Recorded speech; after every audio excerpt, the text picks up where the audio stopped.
Hello everyone, এখন দেখো বাজে হচ্ছে 7টা 10। আমি আর মেয়ে একটু রেডি হয়ে গেছি, একটু গ্রসারির কিছু শপিং করতে হবে, তার জন্য একটু বেরিয়েছি। তা চলো, কোথায় যাচ্ছি আমরা তোমাদের সাথে পারলে একটু শেয়ার করে দেবো। দেখো আমি বাড়ি থেকে বেরিয়েও পড়েছি, আর রাস্তায় এত জল জমেছে যে কি আর বলবো। ফুটপাথ দিয়ে যাচ্ছি, সেখানেও একদম ভিজে চ্যাপচ্যাপে হয়ে গেছে, কাদা হয়ে গেছে। আস্তে আস্তে করে আমি চারিদিক দেখতে দেখতে ঢুকে পড়লাম মোর সুপার মার্কেটে।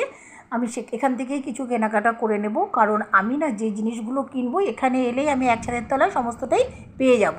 আমি দেখো ওটস, তারপরে চিয়া সিডস, তারপর মুসলি, এই ধরনের জিনিসগুলোই আমি এখান থেকে কেনাকাটা করেছি। আর আমি এখান থেকে কেনাকাটা করলেই দেখেছি কি এক জায়গাতেই সবটা আমি পেয়ে যাই। তা আমি দেখো অনেক কেনাকাটা করেছি, যেগুলো ব্যাগে ভর্তি হয়ে আরও হাতে আমাকে নিয়ে বেরোতে হচ্ছে। তাই এই রকমভাবেই আমি বেরিয়ে পড়লাম, আমার কিন্তু শপিং করা কমপ্লিট।